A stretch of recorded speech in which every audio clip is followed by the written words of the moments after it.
L'Église qui est son corps est le vase, l'incarnation du Seigneur, l'esprit dans lequel et par lequel il doit s'exprimer. L'Église qui est son corps, Éphésiens 1, 22, 23. C'est l'Église telle que nous la rencontrons en évoluant parmi ses membres, concordés avec la pensée divine. Nous saurions à quoi ressemble le Seigneur. Prenons ceci à cœur, que notre existence même en tant qu'Église, et en vue que les gens sachent à quoi ressemble Christ, hélas, nous le décevons tellement, ceci. C'est souvent si difficile de percevoir le réel caractère du Seigneur, Jésus dans son peuple. Mais c'est là la toute première signification du corps de Christ.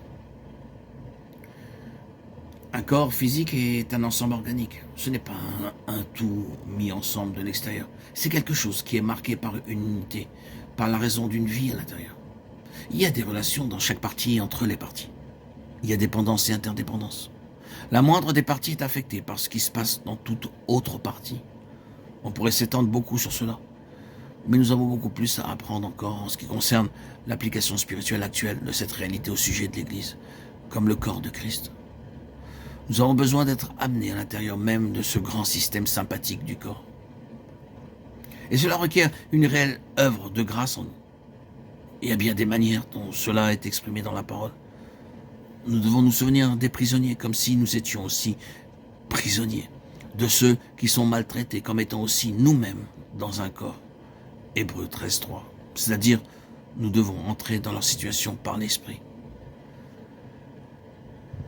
C'est un ensemble organique.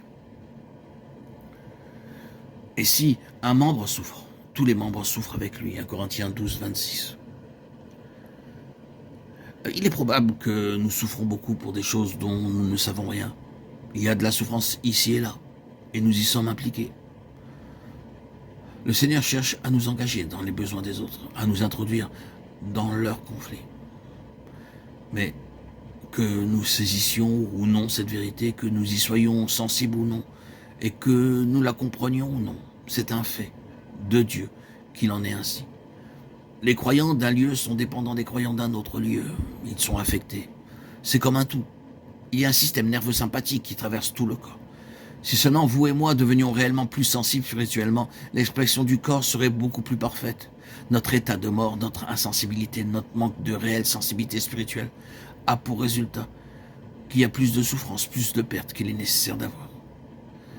Si seulement nous pouvions, non pas de façon mécanique ni par information, mais sur le principe du corps, être mis en mouvement dans une sympathie et une coopération universelle avec le peuple de Dieu. Notre mise en mouvement est si souvent mécanique. Nous devons lire ou entendre le rapport de l'être, recevoir d'une façon ou d'une autre une information en vue d'être stimulé à prier dans une certaine mesure. Mais je crois que ces moyens étant complètement mis à part, si nous étions réellement dans l'esprit, celui-ci disposerait sur nos cœurs des fardeaux en faveur de personnes. Ne pensez-vous pas que c'est une question que nous devrions continuellement apporter devant le Seigneur? Seigneur, il y a quelqu'un qui est en prière aujourd'hui pour quelque sujet. Est-il possible que je sois la réponse à leur prière? Si oui, Seigneur, montre-moi, conduis-moi, place cela sur moi. Voilà les liaisons, la sensibilité spirituelle. L'unité du corps est une grande vocation.